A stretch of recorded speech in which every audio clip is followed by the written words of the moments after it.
আপোনালোকে হয়তো ভাবিছে এই ৰাতিখন আমি টৰ্চ জ্বলাই কি কৰি ফুৰিছোঁ। আচলতে ৰাতি ৩টা বাজিছে, ওলাইছোঁ শিৱসাগৰলৈ বুলি। ইতিহাস প্ৰসিদ্ধ শিৱসাগৰ জিলাখনলৈ যোৱাৰ এটা সপোন আছিল। হেঁপাহ আছিল অসমৰ ইতিহাসত সোণালী আখৰে লিপিবদ্ধ হৈ থকা সেই কীৰ্তিচিহ্নসমূহ চাবলৈ। সেয়ে পুৱতি নিশা ৩টা বজাতে আমি ৰাওনা হ'লো শিৱসাগৰলৈ বুলি।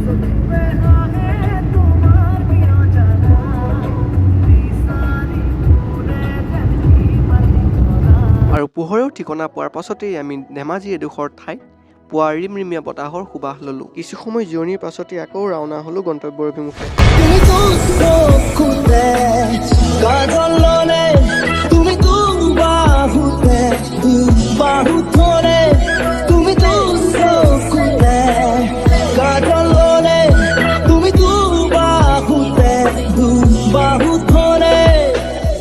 এনেদৰে আহি আমি বগীবিল দলঙৰ মাজভাগত পালোহি আৰু এই মাজভাগতে দুই একোমান ফটো উঠি ষ্টেটাছ দিলো ৱে টু শিৱসাগৰ বুলি। দলংখনৰ এপাৰে থকা এইটোৱে হ'ল চুকাফা তিনিআলি। তিনিআলিটোৰ বাওঁ চাইডে ডিব্ৰুগড় আৰু সোঁ চাইডে শিৱসাগৰৰ পথ। শিৱসাগৰ যাত্ৰা স্থগতি ৰাখি টিংটিঙাই থকা মাথাটোৰ বাবে এই তিনিআলিতে একাপ চাহৰ জুতি ল'লো। টিংটিং বাই থকা মূৰটোও শান্তি পালে আৰু আমাৰ যাত্ৰাও আৰম্ভ হ'ল। পিছে গন্তব্যস্থান শিৱসাগৰলৈ মাত্ৰ কেই কিলোমিটাৰ মানহে বাকী আছে।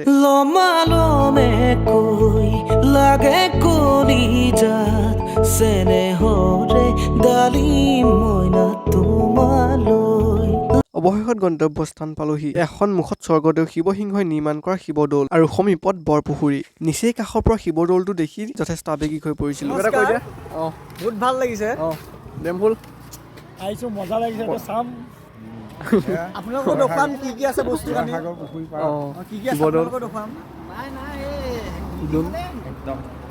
কাষৰ বৰপুখুৰীটো কিমান যে ডাঙৰ, ইমান ডাঙৰ পুখুৰীটো কেনেকৈ খান্দিলে বুলি ভাবি থাকোতে দেখিলো কেইটামান মাছে বুৰ মাৰি আছে। এই মাছৰ ধেমালিকে আধা ঘণ্টামান চাই থাকিলো, কাৰণ এনে দৃশ্য মই কাহানিও দেখা নাছিলো। কিন্তু সিহঁতৰ ধেমালিয়ে যথেষ্ট নাছিল। আগবাঢ়ি গলো শিৱদৌলৰ মাজমজিয়ালৈ।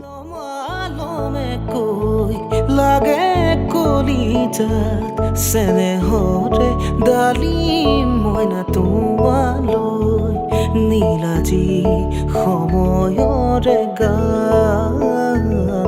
গাবলৈ নেযায় জানো শিৱদৌলৰ পৰা পোনে পোনে ৰাওনা হলো তলাতল ঘৰ। তলাতল ঘৰচৰ এক্সাইটেড অকণ বেছিয়ে আছিল, কাৰণ তলাতল ঘৰৰ ৰহস্যৰ কথা আমি সৰুৰে পৰা শুনি আছিলো। আৰু এয়া সন্মুখৰ তলাতল ঘৰৰ গেটত টিকেট কৰিব লওঁতেই টিকেট হেনো কেছ নহয়, অনলাইনহে হয়। পৰিলো বিপাঙত, কাৰণ এই অনলাইন চিষ্টেমটো আছিল দীঘলীয়া প্ৰচেছ। সি যি কি নহওক আধা ঘণ্টা ৰখি হলেও টিকেট কৰি তলাতল ঘৰত সোমাইহে এৰিলো। তলাতল ঘৰৰ পৰিসৰটো ইমানেই বহল আছিল আৰু ইমানেই চাফ চিকুণ আছিল যে দীঘলীয়া যাত্ৰাৰ ভাগৰুৱা অনুভৱো তাতে নোহোৱা হৈ পৰিছিল। লাহে লাহে আমি তলাতল ঘৰৰ ভিতৰলৈ গলো।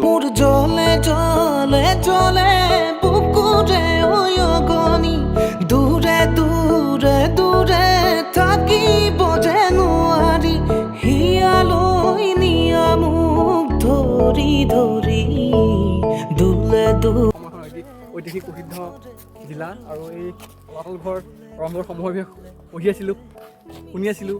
ইয়াৰ নানা গোপন ৰহস্যৰ কথাও শুনি আছিলোঁ, কিন্তু আজি প্ৰত্যক্ষভাৱে আমি ইয়াত আহিছোঁ, মানে ভাল লাগিছে। ক'ব নোৱাৰিছোঁ, নাৰ্ভাছ ফিল কৰিছোঁ। আৰু আহক আমি চাই যাম। গোটেই কৈ ভিতৰত সোমালে বোলে ওলাই আহিব নোৱাৰে, কিন্তু আমি এতিয়া ভিতৰত সোমাবলৈ চেষ্টা কৰিম।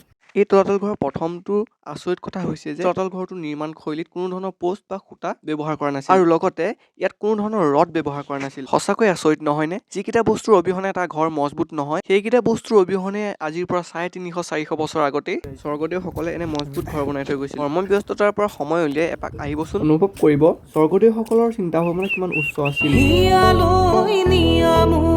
ধৰি ধৰি দুলে দুলে তোৰে কাণৰে কেৰুজুৰি খুলে খুলে খুলে মিচিকিয়া হাঁহিতি। তলাতল ঘৰৰ পাছতে আমি আগবাঢ়িলো ৰংঘৰৰ অভিমুখে। আমি ফুচকা খাইছোঁ ৰংঘৰৰ বাকৰিত। ৰংঘৰৰ সন্মুখত এটা ফুচকা খাই জীৱনৰ ইতিহাস ৰচনা কৰি আগবাঢ়ি গলো ৰংঘৰৰ টিকট কাটিবলৈ। টিকেটৰ মূল্য হেনো অনলাইন 20 টকা আৰু অফলাইন 25 টকা। অনলাইনৰ দীঘলীয়া প্ৰচেছৰ বাবে অফলাইনে টিকেটটো কৰিলো। আৰু সন্মুখত এয়া এছিয়াৰ সৰ্বপ্ৰথম ৰংঘমঞ্চ ৰংঘৰ। আগতে যেনেকৈ শুনি আছিলো, ছবিত দেখি আছিলো, তাতকৈ বহুগুণে বহল ইয়াৰ পৰিসৰ, বহুগুণে সুন্দৰ ইয়াৰ পৰিৱেশ।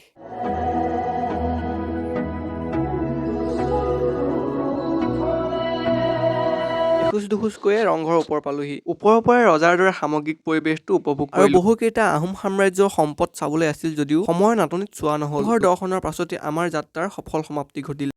এতিয়া জোনাকে নমায়া